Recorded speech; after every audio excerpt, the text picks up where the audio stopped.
Fala galera, olha só, será que o réu ele pode mentir no processo penal? Cuidado com isso, tá galera? Quando a gente observa muitas vezes os filmes americanos, a gente até ouve falar sobre um tal de um crime de perjúrio, né? Olha só, que é o crime previsto lá nos Estados Unidos, quando o réu, o acusado, ele mente em juízo, e lá ele assume um compromisso também de falar a verdade. Olha só, ele não pode mentir, mas deve lembrar, tá, que lá nos Estados Unidos existe a quinta emenda. A quinta emenda, ela considera, tá, o direito ao silêncio. Ela decorre daquele direito de não produzir provas contra si, nemo tenetur si deterger, né? Olha só a expressão que ela vem a origem lá do latim. Então olha só, isso envolve direito ao silêncio, uma liberdade que o Ronald Dworkin vai falar sobre uma liberdade, um direito fraco, né? Outros doutrinadores vão também chamar sobre um direito negativo de liberdade. Qual é? À medida que eu tenho a liberdade de expressar, de me manifestar, essa é a primeira emenda no direito constitucional americano, eu também devo lembrar que, à medida que eu tenho liberdade, isso é a visão positiva da liberdade, existe também a visão negativa da liberdade. Qual é? É do Estado, olha só, ele não se intrometer, ele não violar, ele não atacar a minha liberdade. São os direitos negativos, né? Você deve lembrar daquela classificação inicial de direitos fundamentais. Pois bem, gente, batendo esse papo um pouquinho, direito americano, perjúrio, primeira emenda, quinta emenda, olha só, viajando um pouquinho aí, né, com as questões filosóficas, olha só, eu quero te chamar a atenção que no Brasil, a verdade que, além do direito ao silêncio, né, lá do artigo 5º, inciso 63 da Constituição, olha só, o princípio da ampla defesa, lá no artigo 5º, também no inciso 55, esses direitos dialogam sim com o réu, olha só, poder exercer o seu direito ao silêncio, de não produzir provas contra si e até mesmo de mentir, tá? Então, olha só, o réu, ele tem o direito de mentir. Eu até vi muitas pessoas aqui conversando sobre o seguinte, ele não deve, mas pode. Olha só, esse não deve, ele já tem uma carga subjetiva, tá? Uma carga subjetiva. Se você for estudar realmente a questão da moralidade dentro da individualidade, os direitos fundamentais, eles devem existir para a satisfação da pessoa humana. Então, olha só, então quando você fala esse deve ter um pouquinho de cuidado, porque dentro do direito da moral, olha só, dentro do estudo da moral, é sim possível, e a mentira, ela é utilizada como uma estratégia dentro do livre-arbítrio, da autodefesa do réu. Agora, claro que dentro de um jogo processual, às vezes, até mesmo o silêncio provoca os seus riscos, tá?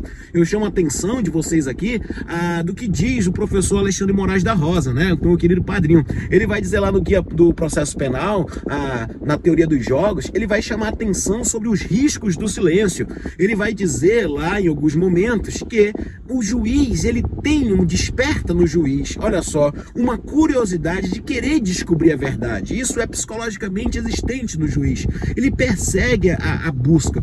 E o juiz muitas vezes, tá? Eu já atuei em muitos processos criminais, e a gente percebe que o juiz ele até aceita o direito ao silêncio. Mas a mentira muitas vezes ela não é tolerada dentro de um jogo psicológico. Então a estratégia ali muitas vezes ela não é interessante. Esse não deve aqui, eu consigo absorver legal. Então olha só, uma estratégia da mentira, ela é muito, muito, muito perigosa dentro de um processo, tá? Então olha só, agora, superado tudo isso e vendo que não poderá ser considerada, tá, nenhuma carga, um juízo negativo dentro de um processo criminal a mentira, tá, nem talvez nem o silêncio, eu só quero te chamar a atenção para uma coisa: há limite também na mentira. Então, quando a gente fala que o réu pode mentir, não é uma pergunta que aceita a resposta uma objetiva, peremptória, sim ou não. Por quê, galera? Porque é o seguinte, olha, presta atenção nisso. O STF, desde 2011, em um recurso extraordinário, tá? Relatado pelo ministro Dias Toffoli, eu quero te lembrar que naquela situação foi considerado o seguinte: o réu, olha só, ele pode mentir. Isso está dentro da estratégia de autodefesa dele, direito ao silêncio, poder mentir, mas só que tem um limite. Qual é? Ele não pode, olha só, imputar a um terceiro inocente a prática desse crime. Porque se nessa mentira ele imputar a um terceiro, ele vai estar praticando o crime de denunciação caluniosa. Ele vai estar com uma conduta, olha só, de gerar na máquina administrativa, no sistema de justiça, a compreensão que ele ali deve estimular, olha só, a máquina administrativa a desempenhar esforço, movimentar para uma busca mentirosa. Então ele está praticando o crime do artigo 339. Segunda coisa, o STJ, ouvindo isso, ele chegou a compreender também o seguinte, que o réu também não pode apresentar-se com uma falsa identidade, porque ele estaria praticando ali o crime do 307 do Código Penal.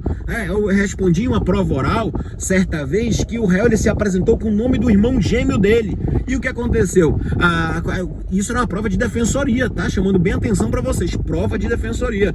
E o que o examinador queria de mim ali era que eu pudesse falar sobre o direito ao silêncio, sobre a possibilidade de mentir, mas lembrar que existe um limite, qual seja, ele não pode apresentar uma falsa identidade, porque ele estaria praticando o crime do 307. Eu lembro que o examinador tentou, até muitas vezes olhou para mim e etc, porque, né, um defensor público, mas tem que estar antenado com a jurisprudência. Eu digo para vocês, jurisprudência em concursos públicos é uma questão de sobrevivência, não tem como escapar disso. E até, gente, também tem uma outra possibilidade. Eu já falei da denunciação caluniosa, já falei da falsa identidade, mas eu falo também para você ficar ligado, tá? Preste atenção que o réu também não pode se utilizar de documento falso, porque se ele apresenta um documento falso, isso, gente, olha, muito corriqueiro, ele pratica o crime do 304, tá? Do Código Penal. Então, minha gente, olha só, presta atenção nisso. O réu, ele pode mentir no processo penal brasileiro? Ele até pode. Moralmente, olha só, eu tenho que compreender isso que está dentro do livre-arbítrio. Os direitos fundamentais, eles servem aos direitos, né, da unidade do ser humano. Eu até lembro para vocês que essas questões da moral, essas questões filosóficas foram objeto de questões em uma prova discursiva, prova aberta da magistratura aqui do Amazonas, concurso de 2014, 2015, essa foi uma questão da prova aberta, olha só. E eu quero também te lembrar que esse entendimento do STF já ecoou no STJ, que tem a súmula 522 do STJ, que diz que dentro dessa autoliberdade do réu, cuidado, ele pode sim praticar o crime de falsa identidade quando ele apresenta uma identidade, quando ele se declara um nome diverso daquele que ele possui.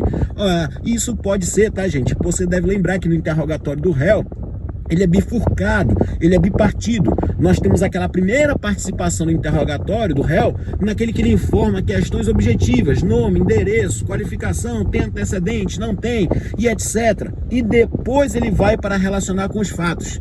Dentro dessa bipartição, olha só, o réu não pode mentir na primeira parte, não pode mentir em nada, olha só, porque ele pode estar praticando o crime de 307, 304, e em relação aos fatos, cuidado, porque aí ele pode mentir, mas há um limite também no 339 do Código Penal. Tudo bem, galera? O vídeo saiu um pouco longo, mas é importante, a gente teve que dialogar aí com direitos fundamentais, constitucional, moral, filosofia, direito penal, STF e STJ, mas é uma questão muito interessante, fica ligado nisso, valeu!